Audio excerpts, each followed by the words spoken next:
This is Ask Todd on the Financial Exchange Radio Network. If you have an existing estate plan or are in the market for one, Todd Lutsky is here to answer your questions and help you plan for later life. Ask Todd is presented by Cushing & Dolan, serving Massachusetts and New England for more than 35 years, helping families with estate and tax planning, Medicaid planning, and probate law. Visit CushingDolan.com. Now, here's Todd Lutsky. As promised, we are now joined by Todd Lutsky from the law firm of Cushing & Dolan. Segment is Ask Todd. We got the phone lines open because you get to ask Todd your estate planning questions live on air right now.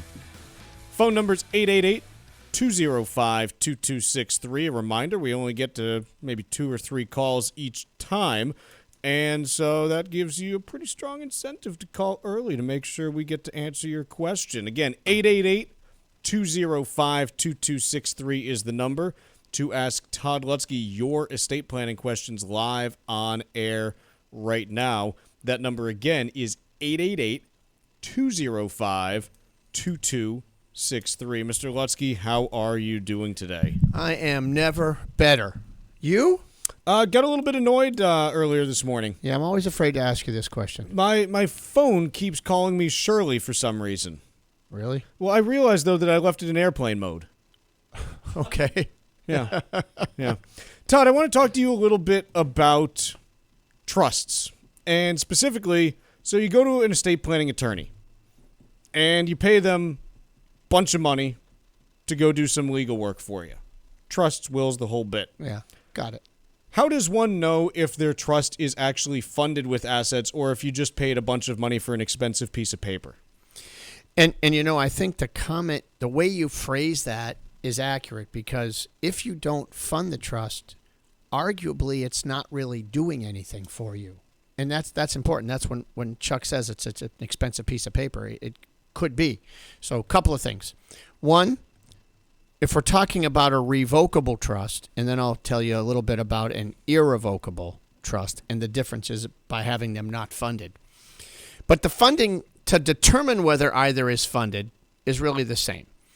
I would say take a look at your brokerage statement, not your IRA statement from the broker, but your non-IRA, non-retirement qualified money brokerage statement. Take a look at, perhaps if it's a revocable trust, even your bank statements, and see if the name on the statement is your name or your name and your wife's name alone, or if it's revocable, your name, trustee of the trust. So if it shows up as trustee of the trust, then you know that everything in that account is in the trust. If it shows up in your name, then everything in that account is not in your trust, and it is avoiding the trust, probably because it's jointly owned, and would just pass to the survivor on the first death. Same idea with irrevocable trusts. See if the trust name's on there. Real estate's another big issue. Real estate needs to be put in the trust. Vacation homes and primary residence and the like.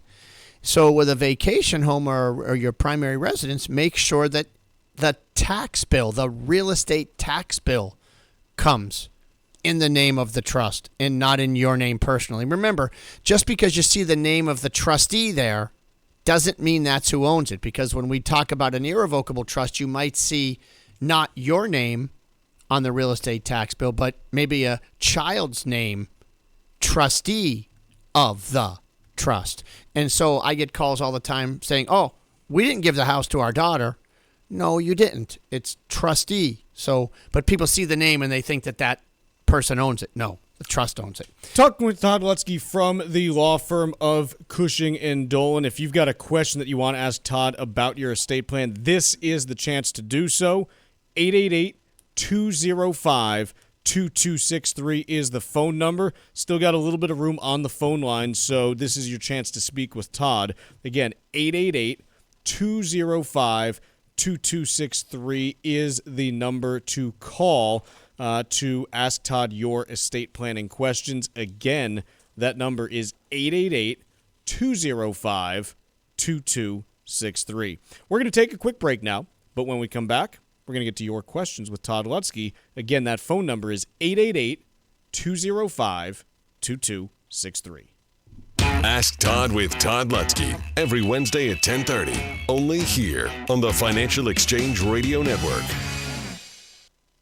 You're listening to Ask Todd with Todd Lutsky on the Financial Exchange Radio Network.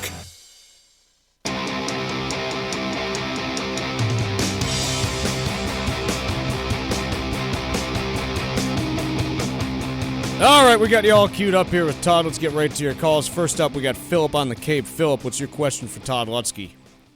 Yes, my question is, Todd did a irrevocable trust for me coming up on 7 years ago. Do I have to redo it again? In how many years? So great question. It's always a good idea to follow up and figure out after every 5, 6, 7 years you call in to check in. I mean, if your estate hasn't grown significantly and I don't know what your total net worth is, but did we do one just for you? Are you married? I just can't recall. No, for both myself and my wife. And yes, we have several properties involved in it and that type of thing. Good. And would the total value of your estate be over $4 million? I'm going to say no, but you never know at today's prices. And are the trusts irrevocable or revocable? Irrevocable. So, if you're somewhere around that $4 million mark, let's say, and we've got the assets funded, as Chuck was asking earlier, they're already in the trust. I'm saying, and they're irrevocable, and you've gotten past the 5-year rule. No, there's been no law change that should affect you. You should not need to change your estate plan. I think based on those factors, your estate plan's still doing what we want it to do. It's avoiding probate, it's sheltering estate taxes, and it's protecting assets from the nursing home. The only thing that might change is if you've decided that you want to leave your assets to your family differently than the way we put it in there. Short of that, if that's the same, I think you're in pretty good shape. So great call, Phil, and I think a lot of people should take note from Philip's call, because it's a good idea to check in with your estate planning lawyer, every 5 years, or depending on how big your plan is. Larger estates check in more frequently. But the point on that is that that's exactly what our guide is that we're giving away this month, is avoiding potholes. And some of them is, hey, I got divorced. I'm changing residency. I've got a second marriage situation. These are things that make you say, hey, I better check into my estate plan. It's been 5 years. It's been 10 years. And maybe I want to check in. These are some potholes. And for folks that haven't done their planning, maybe they say, I don't need it. I'm going to rely on my will, or I'm going to rely on a nominee realty trust. These are not, I don't need to do planning because I'm not worth enough, or I'm single. No, folks, there's all kinds of potholes that you can run into. So if you haven't done your estate plan, get the guide before you do it so you can learn what not to do. And if you've done your plan, it might give you some ideas about how you might want to change it or what you might need to do to tweak it. So it's a guide for everyone. 866-848-5699 or legalexchangeshow.com. Estate planning potholes to avoid. 866-848-5699 or legalexchangeshow.com. Next up, we got Jen in Worcester. Jen, you are on with Todd Lutsky. Jen, are you there? This is Ken. Ken, you're on with Todd Lutsky. Okay, great. I've heard you say many times the advantage of putting your assets in a trust is to avoid probate. Uh-huh. I'm just wondering, if a will does go to probate and it's open to public inspection, uh-huh. Can you just show up at the city clerk at City Hall and say, I want to see John Smith's will, or do you have to show cars and fill out a form, or how would that work? No, you're absolutely right. You could just show up at the probate court and say, I'd like to pull this file and take a look at it. It is public record. So there is all the more reasons in the world that you want to avoid probate. We've mentioned many of them over the years. Privacy, of course, is one of them. If you don't want your neighbor swinging by to see what you own, because if it's in probate, there's you got to file an inventory. And so not only do you put the will there, but you have to list all of your assets and how much they're worth when you pass. So there's a lot of information there. So avoiding probate is a big reason, not the only reason, to do a trust of some kind, revocable or irrevocable, but certainly putting assets in the trust will be avoiding probate, so you don't have to have that privacy problem. So, great question, Ken. Let's go over to Bob in Paxton. Bob, what is your question for Todd Lutsky? Hello, Todd. Thank you for taking my call. Sure. My question is this. My wife and I approximately have approximately $1.9 million in a 401k, and we own our own home. We do have a will, but should we get a trust? And if so, which kind do you recommend? How old are you and your wife? 68. And how much is the house worth? 600. And are there other investments outside of a 401k? No, sir. So you're looking at, about 2.5 in value. So some of the things we look at when we determine a question like this is basically, Todd, what kind of estate plan, what would be right for me? Well, I look at 68, I look at, 2.5 in assets, and I suggest that, we want to make sure we have no death tax, so we need a trust to double your exemption to $4 million. That trust could be revocable, certainly. And then the other question is, do we want to protect from the nursing home? Well, the only item we can protect from the nursing home currently is the house, which is fine, but it's also somewhat protected for each other with no planning. So we would have to get together and really iron out whether we do the irrevocable trust to try to protect assets from the nursing home or whether we just do a revocable trust. But certainly one of those trusts is going to be right for you, but the type of assets you have would require a further discussion, one that we can't do on the radio. But you're absolutely right.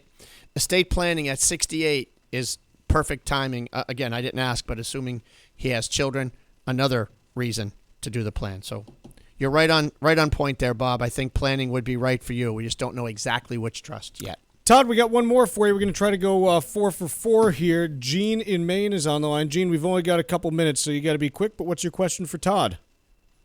Well, I was going to ask you about a trust, and your previous question answered half of what I wanted to know. Okay. I have about $2 million in net, and it's all kinds of diversified in mutual funds, COD, CDs, land, home. I want to put a trust a reversible trust, but I want to have my 2 adult children on it also. Is that possible? So the type of trust you said reversible. I don't know if you meant revocable or irrevocable. Which one did you mean? Well, I was asking you the question as to I don't have one, and I need to set one up. So how old are you? I'm 81 years old, and my wife is 71. So, yes, I would say with $2 million in assets, the type of planning would be just make sure we don't pay any death taxes. You're right on the bubble, and as a married couple, we certainly, with a trust, could double that exemption to $4 million, so you won't owe any estate taxes. So that's an easy fix. We can help you avoid probate when you pass away. That'll be an easy fix by funding the trust. Your age would then trigger me to say, assuming the $2 million that you're worth includes, as you said, a home. It includes, let's say, investment accounts that are not retirement, not qualified plan accounts. So just for fun, I'll say, $1 million home, $500,000 of investments, and $500,000 of retirement accounts. If the breakdown is like that, I would say, do you want to protect assets from the nursing home? And if the answer to that is yes, then we would sit down and we would explore how an irrevocable trust would work. And yes, you could put both your children on as trustee of that irrevocable trust. We would put the assets in to get them protected from the nursing home, avoid taxes, and avoid probate. And you can retain the control over removing and replacing those kids as trustees. And certainly upon your passing, you would have the kids listed as beneficiaries. I assume that's what you meant when you said put them on. So you're on the right track. I think you just need to, get in front of the lawyer and learn how to do all these things. But yes, planning is certainly right for you folks. Mr. Lutsky, thank you so much for joining us today. Always a pleasure.